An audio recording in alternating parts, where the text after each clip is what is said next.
royalty. They'll be calling me, calling me. They'll be calling me royalty. Best to give me your loyalty, 'cause I'm taking the world, you'll see. They'll be calling me, calling me. They'll be calling me royalty.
Ayn Rand once said, "To live, man must hold three things as the supreme and ruling values of his life: reason, purpose, and self-esteem. Reason as his only tool of knowledge, purpose as his choice of the happiness which that tool must proceed to achieve, and self-esteem as his inviolate certainty that his mind is competent to think and his person is worthy of happiness, which means is worthy of living. Today's guest disagrees with her on the self-esteem part, and we're going to get into it.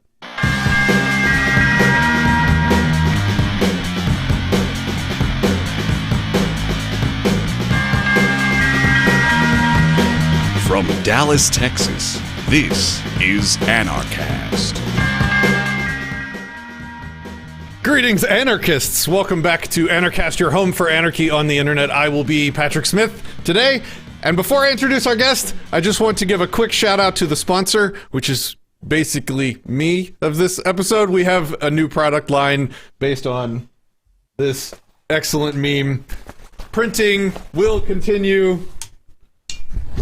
until freedom improves. We have everything from t-shirts to stickers to range bags that say this stuff. You can check out those products on disenthrall.me/store if you want to find more about that stuff. Okay, with all that said, I'm honored to speak with a highly recommended by Walter Block, a Dr. Michael Edelstein, who is a clinical psychologist with remote and in-person practice. He's a co-author of 3-Minute Therapy from 3minutetherapy.com. He's a blogger on Psychology Today, and has a podcast named 3-Minute Therapy, and a YouTube channel named the same thing. Sir, let me get you pulled up here over Zoom. Welcome to the show. How are you today? Good. Thanks, Patrick. I cannot find the Zoom window. Here we are. Sorry about that. Beautiful. Okay, so when Walter introduced us, I just shot back a really quick sort of, hey, what would you like to talk about? And you sent me a list of 4 things, and I think it's enough for like 2 shows. So I might have to invite you back to talk about the other 2 later, but I think we're going to get to a couple of them today. You disagree with Ayn Rand's conception of self-esteem. And even in your email said it was unreasonable, which to a Randian would be like the worst thing you could say about an idea or something like that. So I'm looking forward to getting into that with you. Okay, so to deconstruct it, self-esteem means you feel good about yourself, and feeling good about yourself is an emotion. High self-esteem means you feel high self-esteem, you feel good.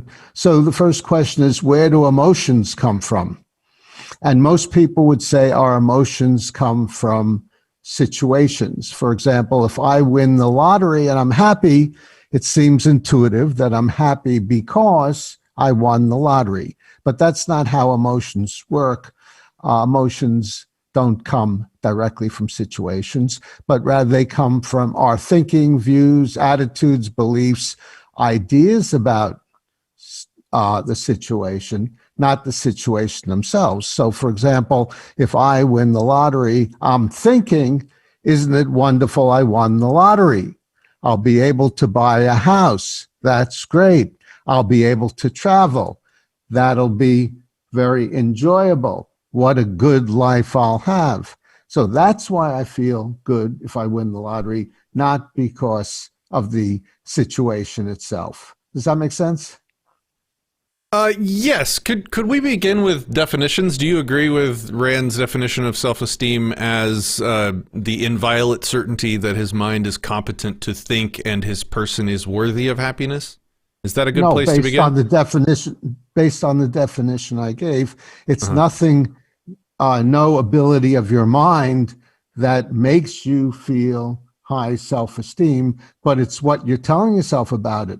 And examples of that are people who had great minds, but had problems with low self-esteem, depression, suicide. One is Darwin, who had a great mind, but he was severely depressed at times, and which stopped him from working for a while. He had panic attacks, he had agoraphobia, yet he was a brilliant naturalist. So what happened to his great mind giving him high self-esteem? It doesn't work that way. It's what you're telling yourself about your mind, and you could be telling yourself all kinds of crazy things about how incompetent your mind is when you have a great mind.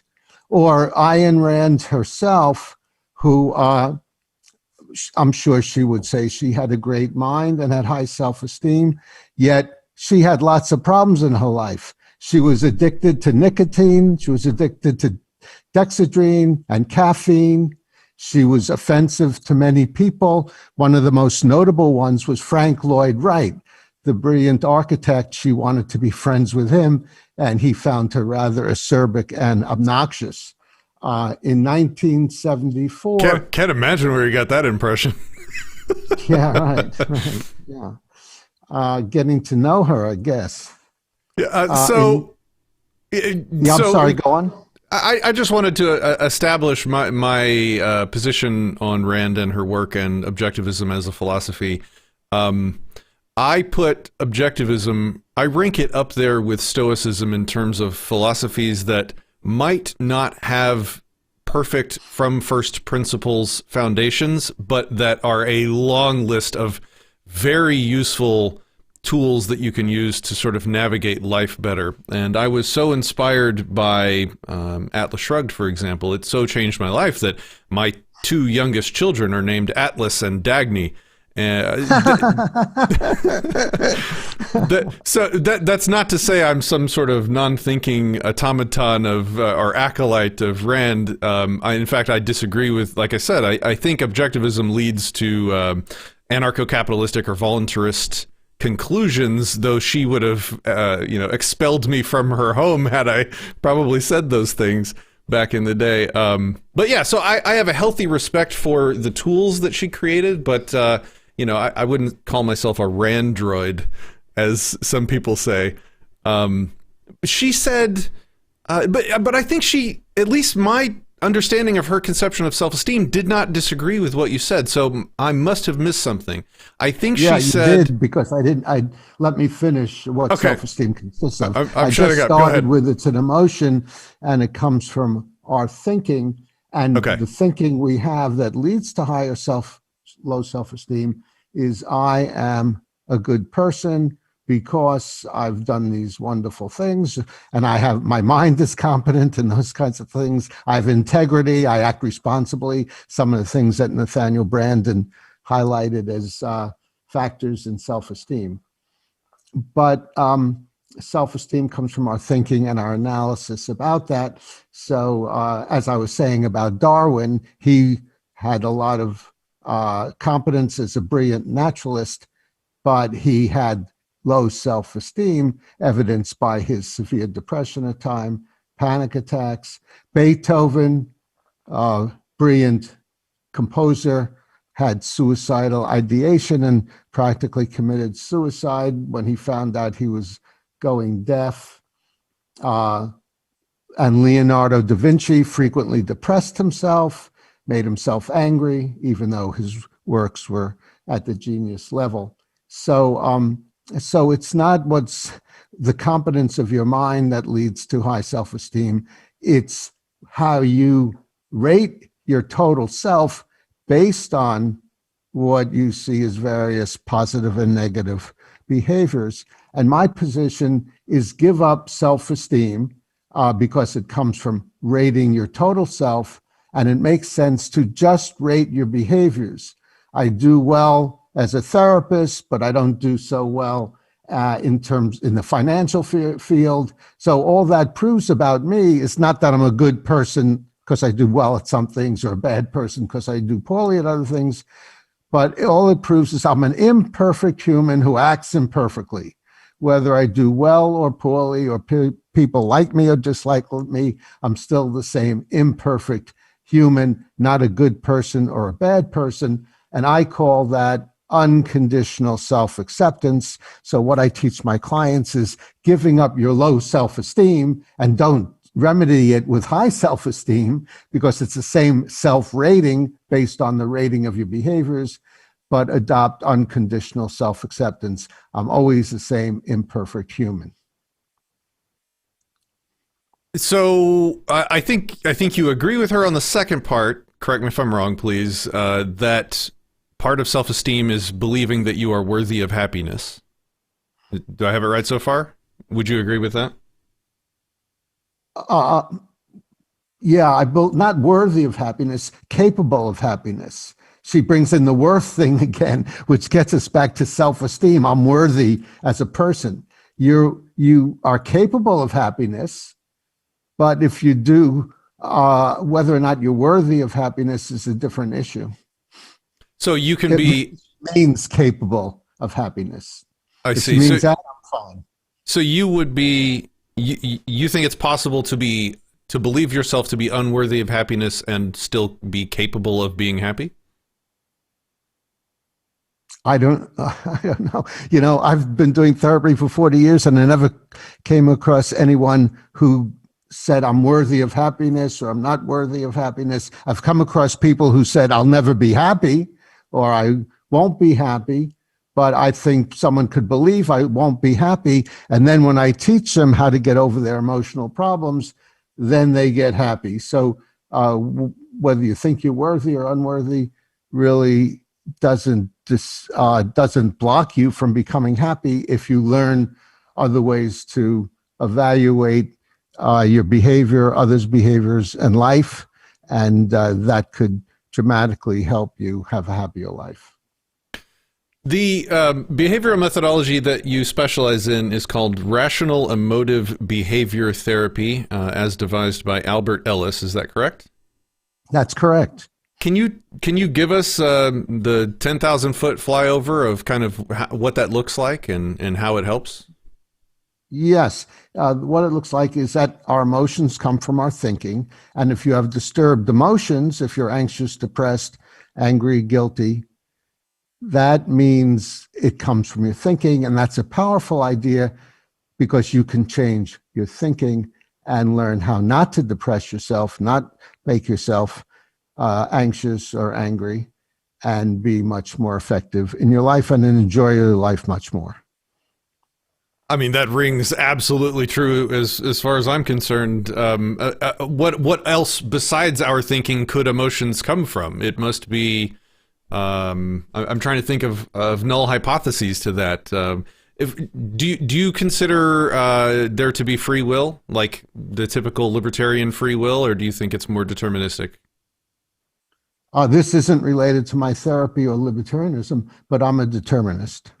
Okay. All right. I would agree there as well. So then it's almost as like your outlook, your mood, your happiness, your self-worth, your self-esteem, your emotions, everything comes from the pattern and the structure that your brain exists in. And so if we change, it's almost like changing the code running on a computer. If we figure out how to change the code running on the computer, then necessarily the computer will produce a different output, potentially a better output in the case of this type of therapy.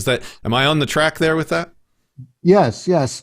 And it's been discovered in the last 50 or 60 years that the brain is neuroplastic. So the term neuroplasticity applies to the brain. You have genetic predispositions, which predispose you to think in certain ways, act in certain ways, feel in certain ways, but they're not determined. You can change your thinking, change your behavior, change your emotions by learning how and intervening in these. I am I guess the only behavioral methodology that I'm familiar with. I'll briefly give a 10,000-foot view of, and maybe you can critique if you disagree with it. It's called internal family systems therapy, and it teaches you to do introspective work such that you sort of think of yourself as a sum of different parts, and each part has their own sort of personality, strengths, weaknesses, purpose. Each of the different parts of yourself serve potentially a different purpose. They protect against certain types of damage that you've had in the past, sometimes too much so. So if you were damaged in a severely enough way, a new facet of your personality will emerge to even badly, but will emerge to protect yourself against that type of damage in the future. And a lot of life's problems and struggles and our interpersonal issues that we have stem from these so-called protectors, these personality fragments that are created to save us from or protect us from these damages or traumas that we've had in the past. And the therapy process teaches you to sort of personify these parts of yourself such that you can actually try and have conversations with them towards the end of appreciating them for the good that they do for you and the things that they protect you from, but also try and incorporate them, I guess would be a way of saying it. Make them part of the whole again. Sort of take the problem facets and round them off, and what do they call it? Assimilate? No, integrate. That's the word. Integrate them back into the whole in a more sort of healthy way. Have you heard of any of this type of therapy technique before? Yes, I have. It's fairly common with therapists, and it's the idea, as you said, Patrick, certain things happen in the past that damage you. But as we were saying earlier, and I thought you agreed, it's not situations, past, present, or future, that could damage your emotions or damage your thinking. It's always your thinking about it. You have the power and the ability to evaluate what happened in the past and then think about that in your own way. So let's suppose you were abused as a child. Everyone who's abused as a child doesn't grow up to be a damaged or pathological adult. Some do, some don't, some leave it in the past. There was a survey done of Nazi concentration camp survivors, and some of them were still dwelling on their experience in the concentration camp and were feeling depressed, were not moving ahead in their lives, and others were not. They moved ahead in their lives. I have a good friend, Marty Nemko, whose parents were in a concentration camp for a number of years. And as Marty was growing up, he said to his father, "Dad, you never talk about what happened in the concentration camps. Why is that?" And his father said, "The Nazis took 5 years of my life. I'm not going to give them 1 second more."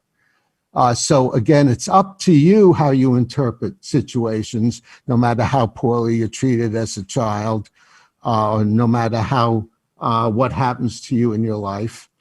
You can evaluate that and have your own thoughts about it, and you can have damaging thoughts about it, in which case you're damaged, but by your thoughts, not by the situations, or you can avoid damaging thoughts about it and just move on with your life.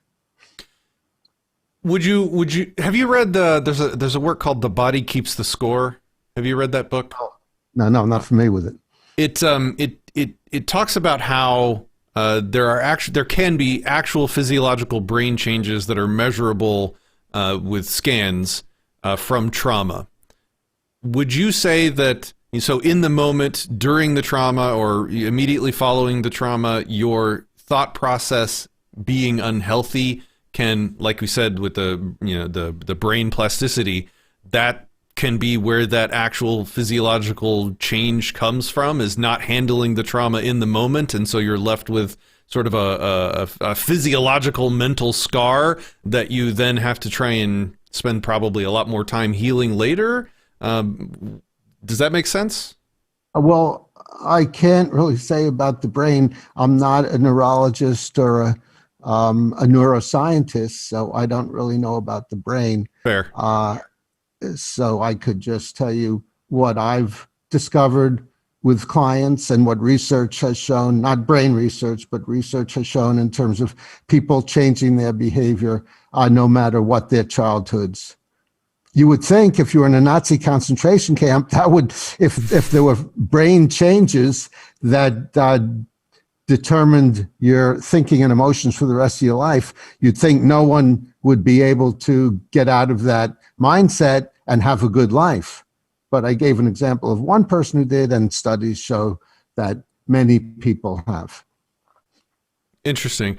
Yeah, I think the book that I was talking about focused primarily on PTSD and how brain scans of PTSD patients would show like areas of the brain that were just much dimmer or less active than the average person following their PTSD trauma or something like that. And how after therapy, the kinds of things that you're talking about and I was talking about with internal family systems therapy, those areas of the brain can be restored, just through, like we're talking about, changing our thinking. So it's very interesting to think about that. Thinking about our thinking and controlling how we think about the world and our experiences, past, present, and future, can literally manifest in physiological brain changes. Would you agree, disagree? Well, I mean, I guess you don't know the physiological side. Well, so I would agree. I believe in general that any thought we have has a brain concomitant. If someone's thinking, their brain waves are different than if they're not thinking. If they're relaxed, I think they have theta brain waves, and if they're excited, they have other kind of brain waves. So there's always an interaction between your brain and your thinking. So I don't disagree with that part. What I disagree with is that the situation you're in causes your thinking. I like that. That I don't agree with. No, I think I agree with you. I study the Stoics a lot, and that seems right in line with no one can harm you. You can only harm yourself. And it's the gap between your understanding of reality and reality where that harm often comes from. And that sounds like... And go ahead. Epictetus, one of the Yes. most famous philosophers, said it's not events that cause our emotions, but rather it's our opinions of the events. And rational emotive behavior therapy, REBT, the kind of therapy I do, devised by Albert Ellis, took many ideas from the Stoics, along with other philosophers and philosophies like Buddhism, Stoicism, Epicureanism, and some other earlier therapists like Adler and Karen Horney, and integrated that and came up with REBT. So I certainly agree with a lot of Stoicism, but not all of it. Same. What parts would you disagree with? Well, the Stoics talk about the dichotomy of control. There are things you control and things you don't control. So if it's something you don't control, like another person, then don't upset yourself about that. It doesn't make any sense. It's like upsetting yourself that the sun's going down and it's getting dark out. If you want the sun to stay out, you don't control that. But although you don't control other people, you do influence them. So I see a gray area there that the Stoics seem to miss. It's not that is that you don't control someone, but you can influence them. And I do that all the time in my practice. I influence people. I teach them how to think differently and how to think more logically, reasonably, and empirically. How you act towards a person that's I almost said causing you grief, but that's the right, opposite of what we're talking about. Good. Yeah, I caught myself. Yeah. And no one can cause you grief. You determine when you are upset, you determine when you are offended, which is a message that the entire left side of the political spectrum right now doesn't seem to have even a passing grasp of. You are in control of those emotions. And yeah, I agree. Though I'm not sure correct me if I'm wrong, I don't think the Stoics would disagree with you, because how you behave and act towards and influence the people around you is within your control, so should be something that you spend time thinking about and worrying about. It's just the sort of the end result of the other person's actions after you've done that is what's out of your control and shouldn't be worried about. What do you think? Right. Yeah, I agree. You can't control people's actions, but again, worrying about it doesn't help. That doesn't change anything and just eats away at you. And you can change that because worrying comes from your thinking, not their behavior. So worrying certainly doesn't help. So I don't recommend people worry about things.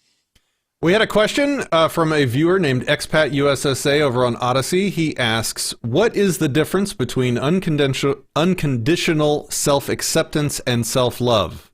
Being able to love who you are as a person with both your strengths and weaknesses. Yeah, well, self-love or any other self-respect, self-confidence, self-esteem, all comes from rating your total self based on your behavior. So if someone says they have self-love and you ask them, why do you love yourself? They would probably start reeling off behaviors. Well, I'm kind to people and I'm thoughtful and I work hard and think I'm a benefit to society and things like that. But that's all their behaviors, and they're loving their total self based on their behaviors. And what I recommend is you can love some of your behaviors, but you better not love all your behaviors, because some of your behaviors are not that lovable and are maybe self-defeating, and it's best to change them, those behaviors. Another problem with self-love is if you're a lovely person, someone to love or someone to esteem, then that will tend to block you from looking at your faults and faults and flaws and things to change. And I think that was one of Ayn Rand's problems, where not only did she smoke, but when she found out she had lung cancer, she continued smoking. and died 8 years later after her diagnosis of lung cancer, and told her inner circle, don't mention to anyone that I've lung cancer. So not only wouldn't she admit that she had bad behavior that had better change, but apparently she was ashamed of it as well. And I think you rightfully judge this as sort of thinking of your whole self instead of the parts of you or the parts of your personality or your habits, which goes right back to Stoicism. One of the lessons of Stoicism is you are what you repeatedly do. Excellence is a habit, or in this case, a series of habits that would make you or cause you to judge yourself excellent. But what you're saying, I think, is more fine-grained than that. Rather than judging your whole self as excellent, you judge your individual habits that are excellent, and then the other habits that are not as problems, I guess, to be solved, right? Exactly. Well said. Yes. Yes. So how would I go about, I guess starting at the beginning, how would I identify a problem to be worked on? Well, normally you identify a problem to be worked on as something you do or some emotion you have or something you think that interferes with, blocks, or sabotages your long-term goals. So if your long-term goal is to have live a long, healthy life, and you're drinking alcohol until you black out every night, then that goes against your goal. So that identifies a problem. Or if your goal is to have a happy life and you're feeling anxious or depressed all the time, that goes against your goal, so you have a problem. So anything that interferes with or blocks your long-term goals is a problem. So it sounds like a predecessor to identifying a problem is to first determine the goal. How would you suggest someone determine what their goal should be? Well, a goal normally is anything that you prefer or value in life. So if you prefer or value liberty, then that gives you a goal. Learn more about liberty, perhaps get the word out, write about it, talk about it, interview people about it. So ask yourself, what do I enjoy doing? What do I prefer? And if you don't know, then think about the past. What did you enjoy doing when you were 5 years ago or 10 years ago? And if that doesn't give you a good answer, then do some research on different people's goals and see if any of those interest you. And if you still don't have an answer, then there's experimenting and trial and error. Take a guess. Maybe I would enjoy being a professional baseball player, so I'll try that. And that didn't work, so maybe I'll enjoy solving mathematical puzzles, so I'll try that. Maybe I'll enjoy having a partner, a lifelong partner, and having a good relationship and perhaps a family, so I'll try that. That's good. Okay, so we have a goal, and then we've identified a problem that's interfering with our ability to reach the goal. Let's make up one for purposes of discussion. What's a common one? Alcohol abuse? What would be a common one to use as an example? Alcohol abuse, anxiety, depression are very, very common. Let's do depression. So we've identified now that we have a problem that we're calling depression that is interfering with our ability to achieve our goal, which will be to be happy. That's a big one. Being happy. That's a great goal. Yeah. Okay. So it's interfering with our ability to be happy. Using rational emotive behavior therapy, how would we begin to change our thinking to affect that depression? Yeah, good question. And the answer is the first thing to do is to identify the thinking that's causing your depression. And thinking that causes emotional or behavioral problems come from demands, musts, shoulds, supposed tos, have tos, escalating our strong preferences into demands. And there are three major areas of demands. The first one is a demand on oneself, and that takes the form of, because I would prefer to do well and get your approval, therefore I absolutely must. I have to be achieving and accomplish what I want to accomplish and have you like me. And if I fail in any of those ways, then I'm no good. Okay. The second is a demand, and that leads to anxiety, depression, and guilt. Which The goes back to second- judging your whole self as bad instead of just maybe the one thing that you were looking for to get out of a situation? Exactly. So Okay. if you start with a must or a should, then you end up with a global evaluation. I'm no Okay. good. As Albert Ellis famously used to say, shouldhood is shithood. If you think you should do something and you fail, it's human to say, not I failed at that, but I'm no good. I'm Okay. worthless. I'm unlovable.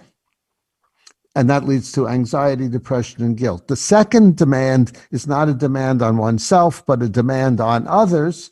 And that takes the form of, because I prefer you treat me well, therefore you absolutely must treat me well. You have to, you should do my bidding. And if you don't, you're no good.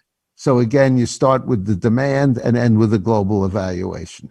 An You're no evaluation of good. the other person as they're no good, or Yes. you are no good Yeah, because the they're other treating you person. poorly. Yeah. Oh, okay. With anger, Okay. resentment, hostility, you're putting the other person down. It points to the other person, not to oneself.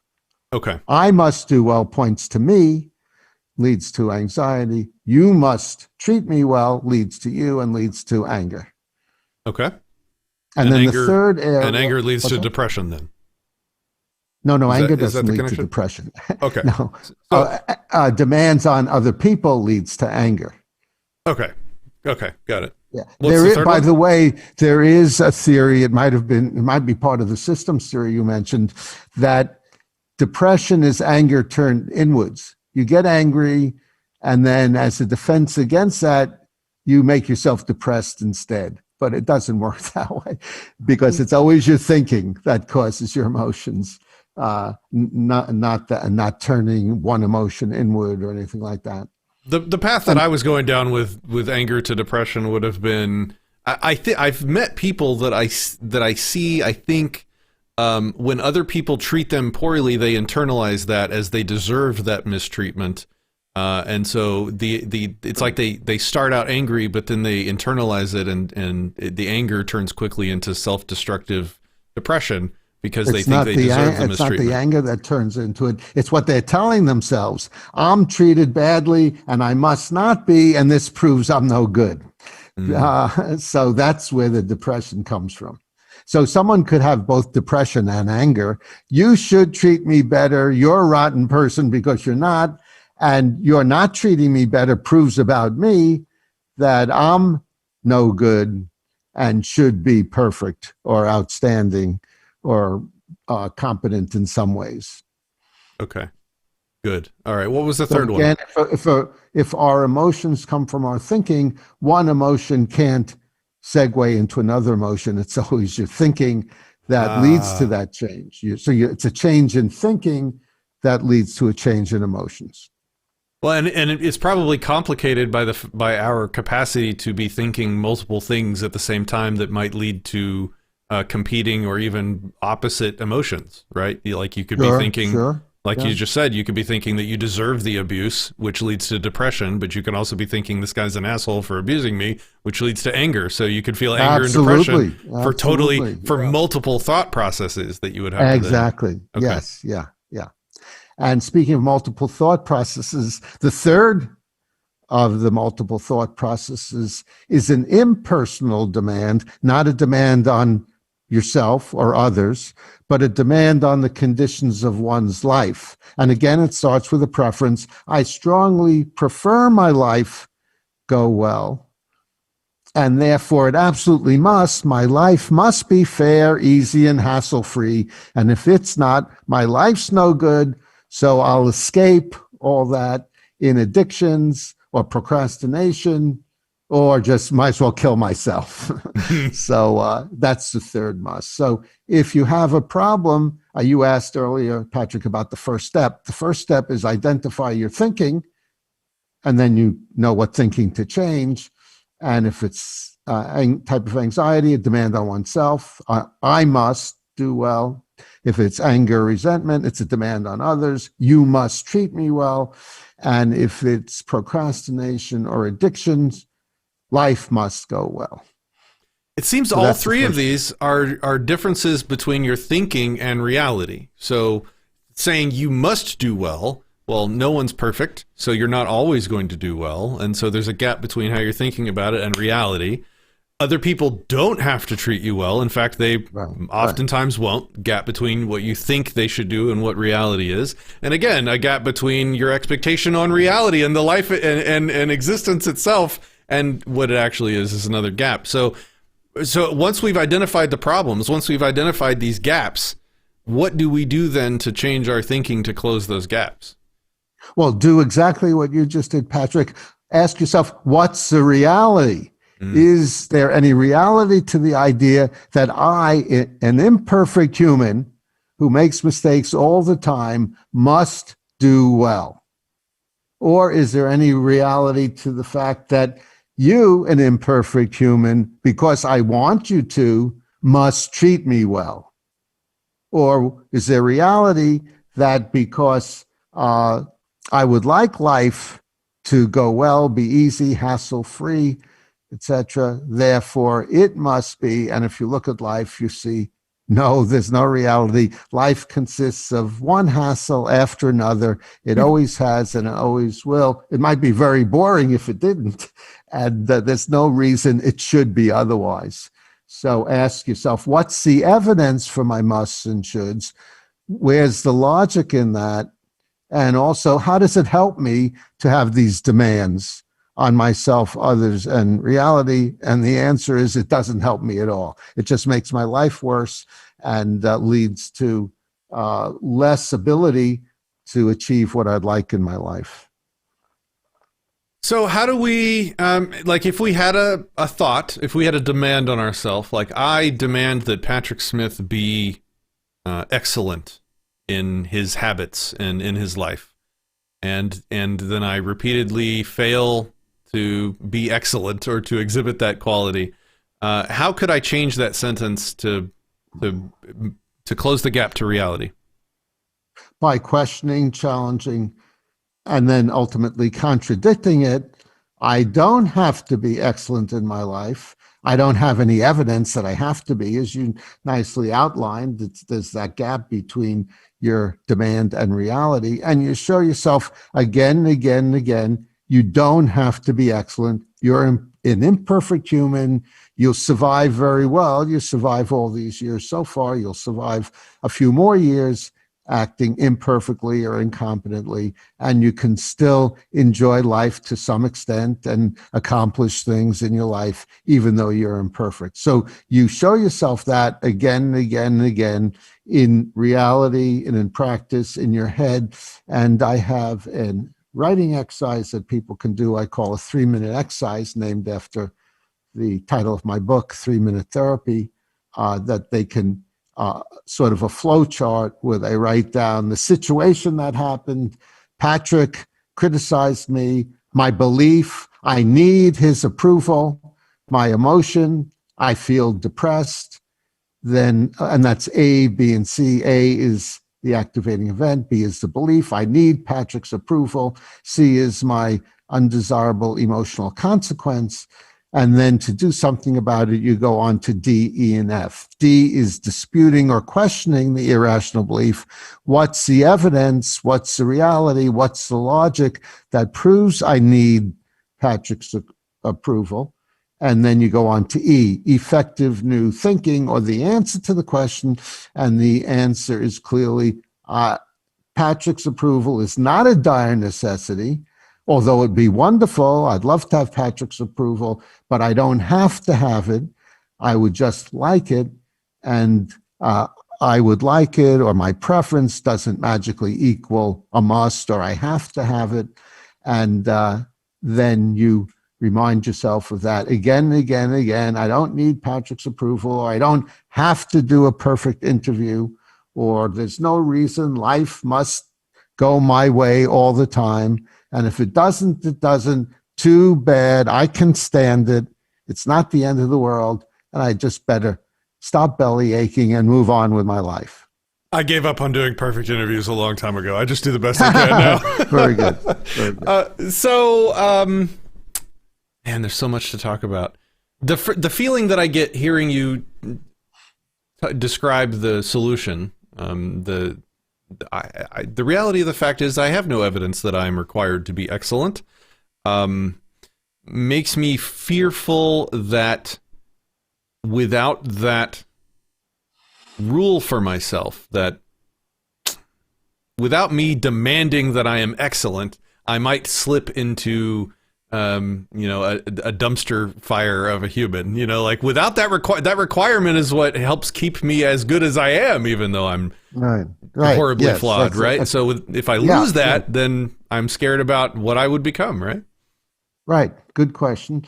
And the answer is, remember where the must and should comes from. It comes from a strong preference. Humans have a tendency to escalate their strong preferences into demands. So if you have a demand, I must do well, and you're motivated, well, underneath that you have, I strongly prefer to do well. So if you get rid of the must, you still have the I strongly prefer, and you're not handicapped with anxiety and depression blocking you from achieving competence. So it will help you get rid of the must and reinforce your preferences rather than make it less likely. It loses its teeth though, but I guess the teeth is what can be pathologized. Like if I just say, well, I have a preference to be excellent, but I didn't today. Oh, okay. It's like, well, that's right. No, exactly. I must be excellent. Yeah, but if you say it that way, you've loaded the question. But what if you say, fair. I have a passionate desire to be a great therapist. Life would be much better if I'm a great therapist. It would be so much more fun to be a great therapist and so rewarding to see my clients get better. So I'm passionately work at improving myself as a therapist. So you can have a weak preference, as you illustrated, and then as I tried to illustrate, a very strong preference, passionate desire, and that would be very motivating. All right. Fair point. I did load the hell out of that question, didn't I? I was trying to challenge you unsuccessfully again. Last call in the comments to the viewers for questions. If you have a question to either of us, get it in now. Please preface your question with the word question in all caps so that I see it. If you're watching on YouTube, stop it. Go watch on Odysee. There's a link in the description to this exact same stream happening right now on Odysee, and I am watching the comments there. I think a great bookend to this conversation, which I have thoroughly enjoyed, by the way, I hope to have more with you in the future, is how to avoid psychological depression during an economic depression, or maybe we could even say during a so-called pandemic, the insanity that we've been dealing with over this past year, how to avoid psychological depression during these times. Yeah, and that really gets back to the steps we've outlined. If you're depressed during these times, remind yourself, it's my thinking that's depressing me, not the government depredations, shutdowns, telling you what to wear and what you can't wear and those things, but rather it's your thinking. So what's your thinking? What's your must? What's your should? And it could be things like, the government should not be so oppressive. Well, good luck with that. Yep. There's a gap between you and reality with that one. Yeah. I should be able to go out and see my friends or keep my job or not be homeless because the government shut down the restaurant I was washing dishes in, things like that. And that doesn't mean it's not highly desirable that the government not lie down and bury itself. Yes, that would be wonderful. But there's no reason it has to. And if you look at history, you see that generally doesn't happen. So, and it's unlikely to happen in the near future. So again, question that and show yourself. It would be preferable if conditions were otherwise, but it's not. Too bad. I refuse to just sit around belly aching about it. What can I do to improve my life under these execrable conditions? So that would be the way to avoid feeling depressed when the economy is depressed. give up your musts, give up your shoulds, the same basic idea. I am thoroughly intrigued by this therapy methodology. Is there a book, I'm assuming by Albert Ellis, that we could purchase to sort of learn about it? Because it also sounds like one of the, not all behavior therapy techniques, not all therapy techniques are good to do on yourself, but this sounds like something that you could very much sort of self-therapy. You could work through a lot of stuff on your own, maybe without a professional. Would you agree with that? Oh, yes. And I bill my therapy as teaching yourself to be your own therapist. And I do get emails from people around the world who said, I read your books and I got over my panic attacks, or I got over my depression, and thank you very much, and things like that. So certainly you don't need a therapist to help you with this. A therapist could help you through the difficult parts, or maybe tailored to particular problems. But you can start by reading my book called 3-Minute Therapy. Again, I'm Michael Edelstein. And Albert Ellis has written over 80 books on just about every shade of emotional disturbance imaginable. So read some of his books. And getting back to Ayn Rand's idea of self-esteem, he wrote an entire book called The Myth of Self-Esteem. I have one chapter on it in my book, 3-Minute Therapy, but there's a lot of reading out there about the problems with self-esteem. So I'd recommend his books and my book, 3-Minute Therapy. Well, as soon as we're done with this interview, I'm ordering that book, 3-Minute Therapy. I think 3minutetherapy.com, and it's on Amazon as well. I apologize for not having a link to it in the description. As soon as we're done recording this, I will add it for anybody watching this interview later. 3minutetherapy.com. And for everyone not watching it later, the link is the REBT.life. Say it one more time. The REBT. Okay. .life. Is that your no website? .com, no .org, it's .life. Okay. And that's your website, or an Albert Ellis one? That's the page on the 3-Minute Therapy page on Amazon. That'll take you right to Amazon if you want to order the book. Perfect. Okay. Well, I think we don't have any more questions for you, sir. I've really enjoyed this chat. Is there anything else that you'd like to leave us with or say? Yeah, just a few other things, and that is I have 40 years experience helping people with rational emotive behavior therapy. So if you have any interest at all, give me a call or email me, and my phone number and email address is on my website, 3minutetherapy.com. 3 is spelled out. And I also have a Psychology Today blog called The 3-Minute Therapist. And I have YouTube and podcast channels called 3-Minute Therapy Podcast. Okay, I'm going to get links to all of those from you as soon as we're done here, and I'll get them in the description so people can find those in the future. Sir, thank you so much for joining me today. Yeah, very enjoyable. Great questions, and it would be lovely to come back some other time. Maybe you can get a Randian to debate with me on self-esteem. I would be happy to moderate that debate. That sounds fantastic. If you know of any, let me know, and I'll reach out to them, and we'll get that set up. Okay, well, great. hell, I mean, we can start with Yaron Brook, maybe. See if we can get him. He's a little hard to get to debate. I've been trying to challenge him to debate for 3 years. On anarchism being the logical conclusion to objectivism, but he's running from that one. So you know what he said? He said he won't debate anarchists that are over 40 years old.